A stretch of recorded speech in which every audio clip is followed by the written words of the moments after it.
राम भक्ति से भी बड़ी अगर कोई भक्ति है तो वो राष्ट्र भक्ति है।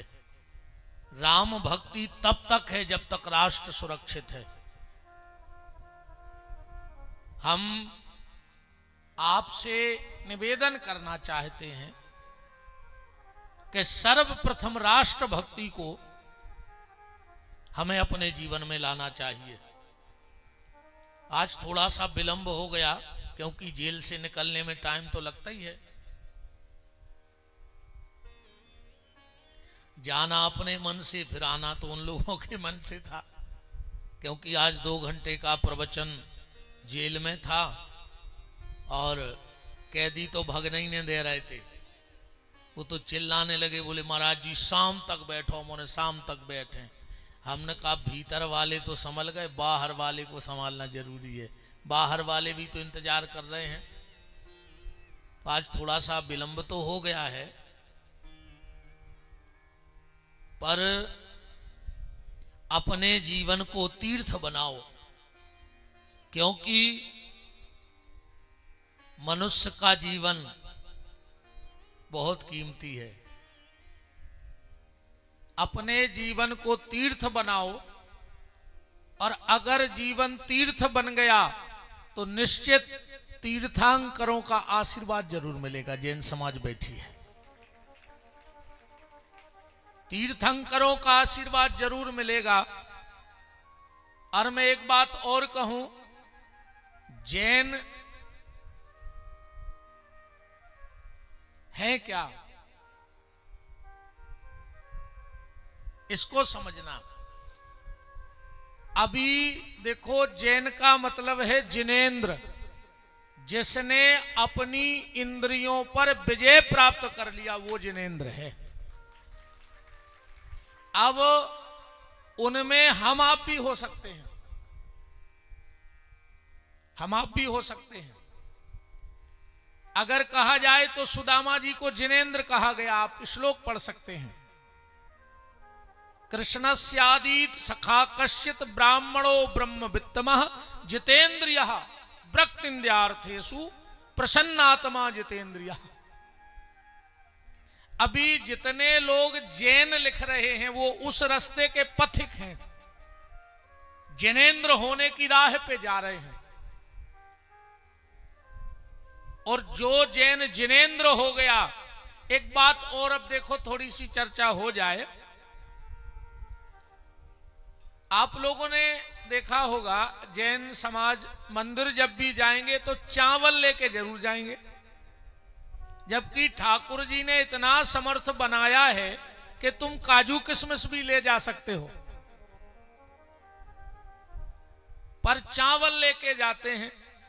कभी आपने विचार किया जैन समाज मंदिर चावल लेके क्यों जाती है? अब एक दूसरा भाव देखो, सुदामा जी जब गए तो भगवान के यहां चावल ही लेके गए। गए थे कि नहीं गए थे? या चत्वान पृथक तांडुलम, तांडुल माने चावल। जैन धर्म में और सनातन धर्म में ज्यादा कोई फर्क नहीं है। फर्क सिर्फ इतना है कि हम राम की पूजा सिंहासन पे करते हैं। हम राम की पूजा जब वो राजा बन जाते हैं तब पूजा करते हैं, और जैन धर्म में राम को तपस्वी के रूप में पूजा जाता है। बस इतना फर्क है।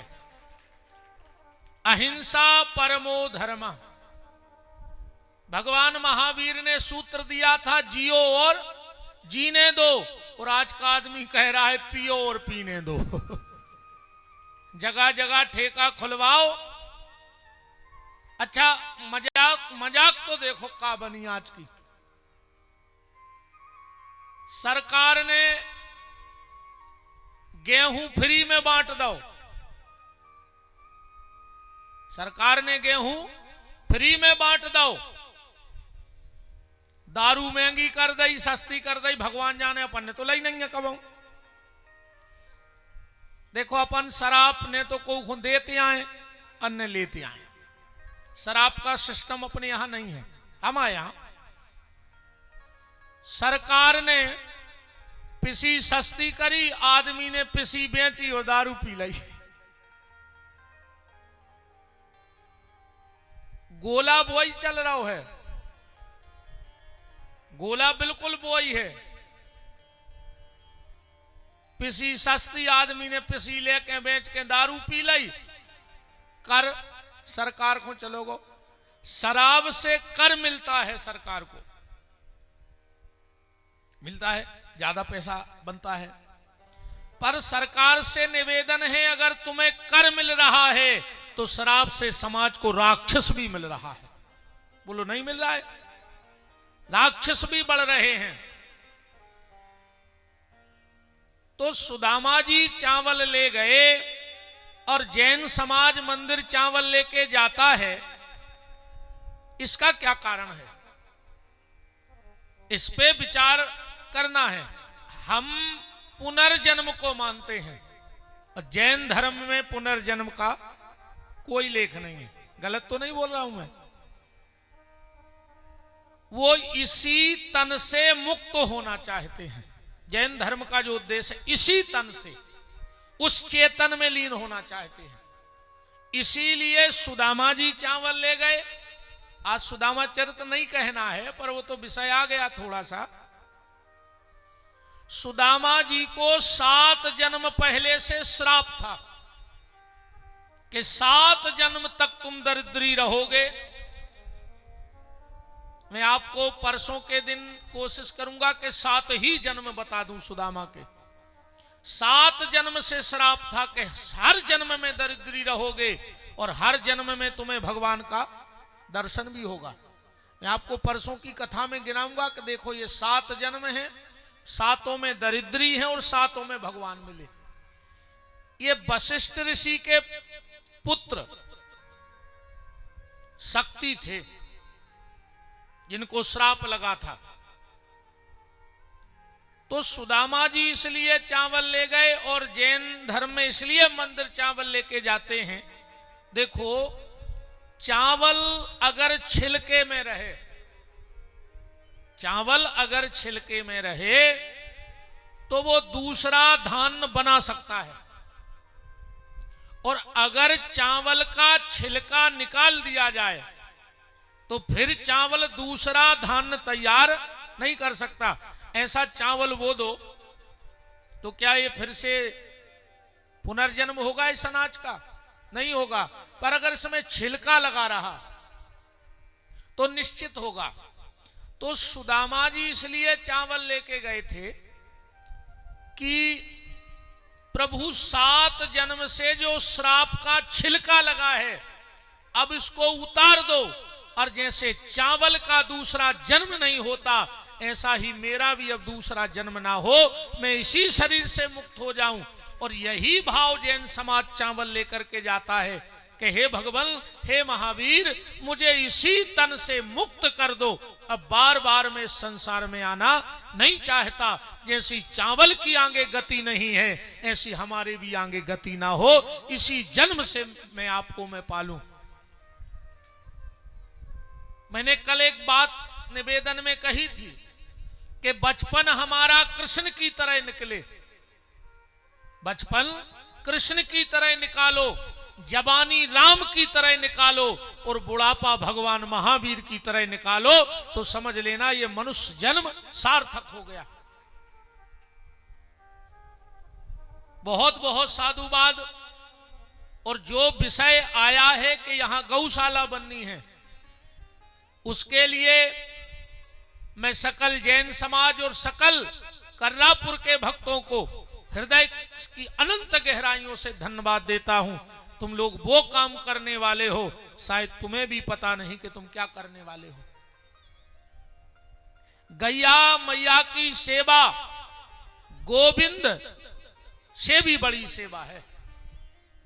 अगर गाय की सेवा कर रहे हो तो मैं गारंटी देता हूं, गोविंद का नाम लेने वाले को तो भगवान लेट मिल सकते हैं, पर गाय की सेवा करने वाले के पीछे गोविंद दौड़ेगा। मेरा वचन है आपको यहां से, क्योंकि गैया मैया की सेवा का इतना फल है, इतना फल है। रामायण प्रेमी बैठे होंगे आप कभी वाल्मीकि जी का चरित्र पढ़ना, जरूर देखना, वाल्मीकि जी की जीवनी को पढ़ना। मैं सिर्फ एक बात आपको उसमें से निकाल के दे रहा हूं। ये लगभग सबको पता है कि उल्टा नाम जपत जग जाना, वाल्मीकि भय ब्रह्म समाना। अब इस पे भी बहुत व्याख्या हो सकती है, क्योंकि भगवान का नाम उल्टा भली जपो पर सीधा हो जाएगा। तुम 50 बार मरा मरा करो तो मुंह से राम ही राम निकलने लगेगा, फिर उल्टा कहां रहा। कहो जल्दी जल्दी मरा मरा मरा मरा मरा मरा मरा मरा, राम ही राम तो होगा। पर वो विषय अलग है। जो बात मैं आपसे कहना चाहता हूं, वाल्मीकि जी ने उल्टा जपा या सीधा जपा पर नाम जपा। वाल्मीकि जी ने नाम जपा, सप्तऋषि मिल गए, और जब सप्तऋषि मिले तो वाल्मीकि जी बोले कि मैं बहुत भजन कर रहा हूं पर कोई फर्क नहीं पड़ रहा है। क्या मैंने इतने पाप कर लाए कि इतनो भजन करने के बाद भी हमारे पाप को अंत नहीं हो रहा हो? तो मुझे कोई ऐसा उपाय बताओ जिससे मुझे पता लग जाए कि मेरे पाप खत्म हो गए। सप्तऋषियों ने वाल्मीकि जी को एक 5 हाथ का बांस का सूखा हुआ डंडा दे दिया और कहा, जिस दिन इस बांस के डंडे में फुंसा आ जाए, जो पलक जाए, समझ लियो तुम्हारे पाप खत्म और तुम्हारी नई जिंदगी चालू।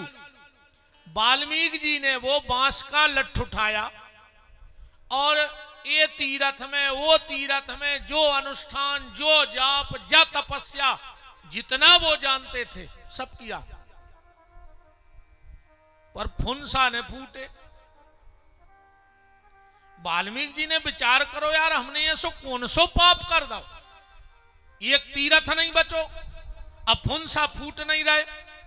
तो विचार करते हुए चले जा रहे थे तो वाल्मीकि जी ने क्या देखा, एक बाड़े में 150 गैयें कैद हैं, छिकी हैं। 10-20 कसाई वो बारे के घेरों घूम रहे। अब बारे के बगल में अच्छो तालाब भरो है। वाल्मीकि जी समझ गए कि ये गैयें प्यासी हैं। आप सबको शायद ये भी पता होगा, ये जो कसाई होते ना, कसाई, और हमारे हिसाब से तो अब तुमोरे कसाई आओ, अब तुमोरे कसाई आओ। जब तुम गैयों को छोड़ रहे और वे रोडों पे मर रही तो अपन कसाई ने कहा है, एक बात मेरी आज बहुत कड़वी सुन लो, जिसकी गैया रोड एक्सीडेंट में वाहन के नीचे मरेगी उसके परिवार में कभी वो पुनरावृत्ति जरूर होगी, ये ध्यान से सुन लेना। तुमने गैयें छोड़ी, आदमी कह रहा हो कि गैयें नुकसान कर रही, हमारी खेती खा रही, तुमने गैयों की जमीन तुमोरों ने जोत ली, तुम खा रहे, मर जे हो। जो ये सरकारी जमीनें पटा ली हैं, फसलें आ रही हैं, मर जे हो, मर जाओ, ध्यान रखियो। गाय का हिस्सा खाना, एक बात देखना बिल्कुल शास्त्र मत, हमारी तो जहां जिसको शंका हो उठ के खड़े हो, हम दे हैं प्रमाण। जब इतने गरज के बोलत हैं तो कछु दम तो राखत हुई है। एक चंडालन, ध्यान से सुनियो, एक चंडालन मरघटा की आगी पे, शब्द पकड़ जाइयो, एक चंडालन मरघटा की आग पे मनुष्य की खुपड़िया में दारू भर के कौवा को मांस बना रही है। इनमें एक भी चीज अच्छी नहीं है। चंडालन, फिर मरघटा की आगी, मनुष्य की खोपड़ी और उसमें भरी शराब और उसमें कौवा का मांस पका रही है और एक पत्तल से ढक दिया उसने। इतने में वहां से कोई महात्मा निकले, बोले चंडालन क्या कर रही है? बोले भोजन तैयार कर रही हूं। क्या बना रही हो? बोले मनुष्य की खुपड़िया में कौआ को मांस दारू में सेंक रहा है।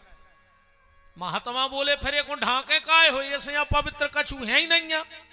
अब ए पे कौन की नजर पड़ जे में जो भोजन अपवित्र हो जाए। उस चंडालन ने कहा अगर धोखे से कोई यहां से ऐसा निकल गया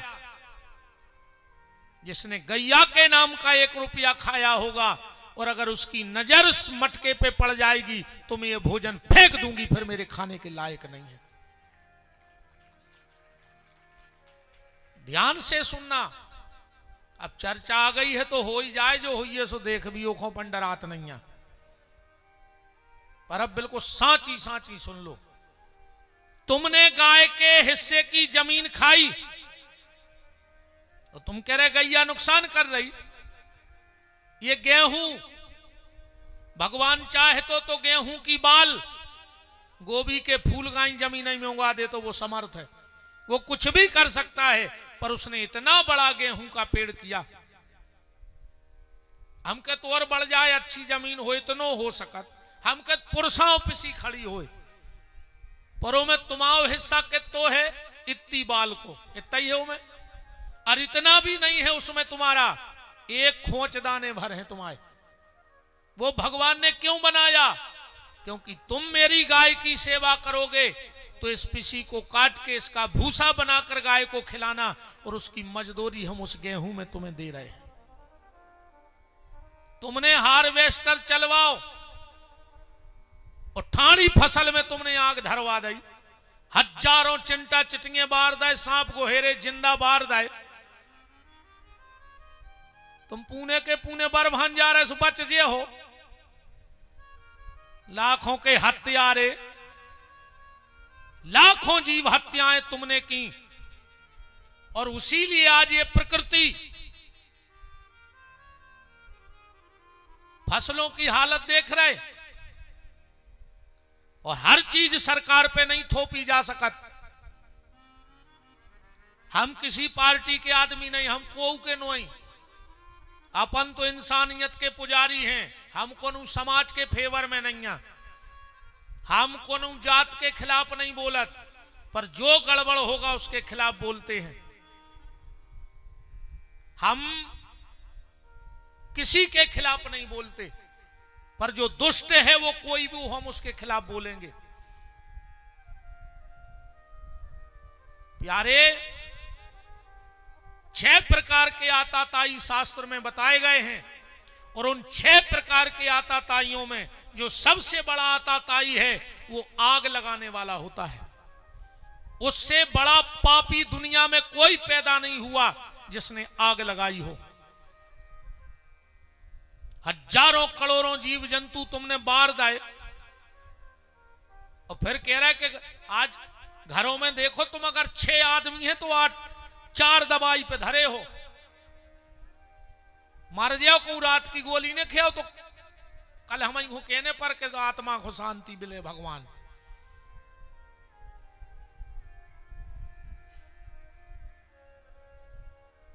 गैया की चर्चा है, गौ माता की चर्चा है।